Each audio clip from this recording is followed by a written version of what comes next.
A gente vive hoje uma epidemia de ansiedade. E você ficar tomando remédio apenas não vai resolver esse problema. Por que não? Porque o remédio, ele suprime o sintoma, mas não trata a causa. Para resolver o problema, precisa ir além, precisa ir mais profundo, precisa compreender a origem do problema. Eu não estou dizendo que não se deve tomar remédio nunca.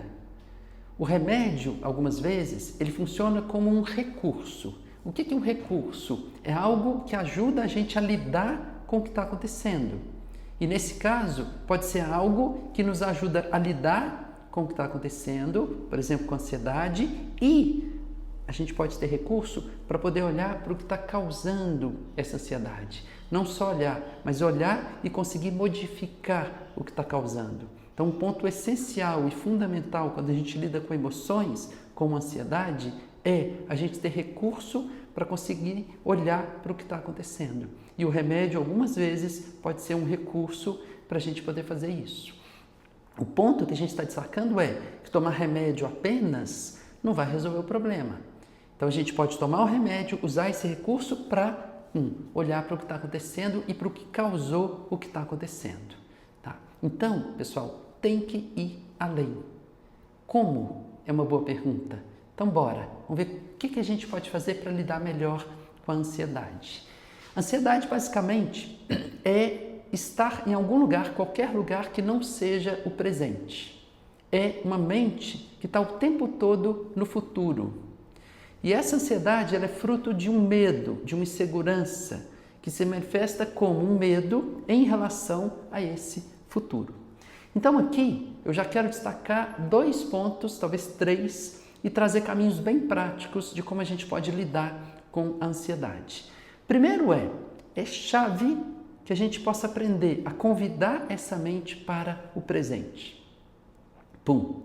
Se a mente gosta de estar no futuro, a gente convida ela a estar no presente. E a mente, ela é treinável. Então a gente pode treinar a mente a estar no presente. Como? Praticando, como tudo na vida. A gente precisa praticar. Então, a gente pode praticar mindfulness, meditação, contemplação. Olha para o céu, olha para uma árvore e fica ali contemplando, deixando que aquele objeto de contemplação seja tudo que naquele momento ou neste momento ocupa a sua atenção. E a gente vai treinando a fazer isso. E o ponto aqui, queridos, a nossa mente tem uma certa inércia, que significa uma tendência a manter os padrões habituais de funcionamento. Então, se a gente quer trazer algo novo, a gente precisa de prática para quebrar, para sair dessa inércia e ir criando um novo padrão. Tem mais uma coisa maravilhosa que a gente pode fazer para convidar a mente para o presente, que a gente pode treinar a perceber as sensações que estão presentes nesse momento em nosso corpo. Experimenta fazer a seguinte pergunta: o que está acontecendo no corpo nesse momento? Que sensações estão presentes nesse corpo nesse momento? E deixa a sua atenção ir para dentro para perceber todas as sensações que estão presentes no corpo nesse momento. Você pode se surpreender ao ver quanta coisa está acontecendo no corpo em cada momento da nossa vida.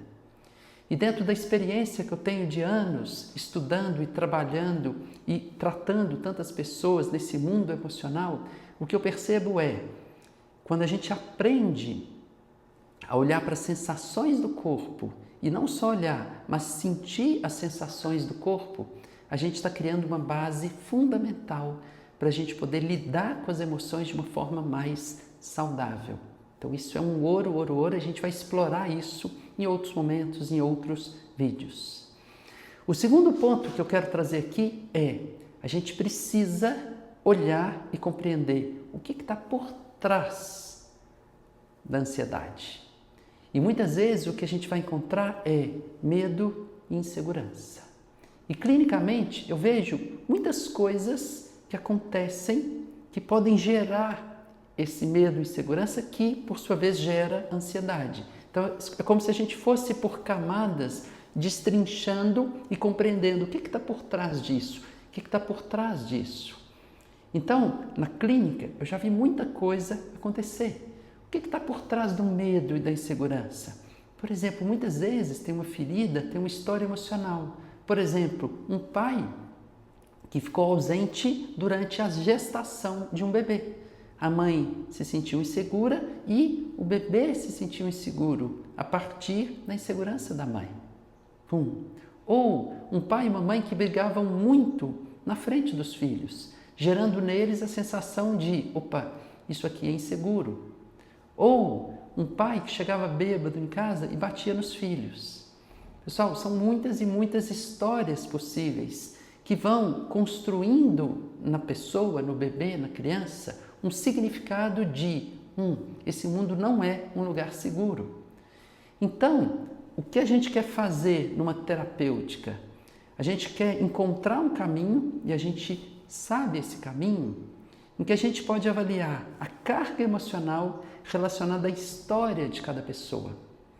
Porque todo mundo tem uma história muito rica, uma história muito emocional. E alguns pontos dessa história têm uma carga, que é uma carga maior. E essa carga emocional, ela vai criando bloqueios na história emocional e, consequentemente, no corpo. Na forma como a pessoa consegue lidar com a vida. Na amplitude com que ela consegue reconhecer e interpretar o que acontece na vida. Isso vai criando fixações e essas fixações vão gerando determinados sentimentos padronizados. A ansiedade é um deles. Então, a gente precisa olhar para essa história emocional, encontrar essa carga emocional que ficou mais bloqueada e desbloquear e dar fluxo para isso. E a ótima notícia é, tem um caminho para fazer isso. E a gente sistematizou esse caminho através de um método que a gente chama de TMR Emotion. Um caminho que a gente encontra onde no corpo a emoção de estresse ficou presa, bloqueada, e a gente faz um trabalho através do corpo, unindo postura, respiração, falas, para a gente ajudar a desbloquear e ressignificar aquele evento emocional. Então, meus queridos, em resumo, tem 3 coisas muito importantes que a gente pode fazer para lidar com as nossas emoções. Trazer a mente para o presente. Treinar a perceber, reconhecer e sentir as sensações do corpo. E tratar o que está por trás da ansiedade, a origem da ansiedade, como o medo e a insegurança. E, claro, desbloquear o que gerou esse significado de medo e insegurança. Então é isso, meu querido, minha querida. Espero que tenha feito sentido para você e, se fez sentido, pratique. Pratique um novo caminho para poder lidar com a ansiedade. Um abraço e até a próxima.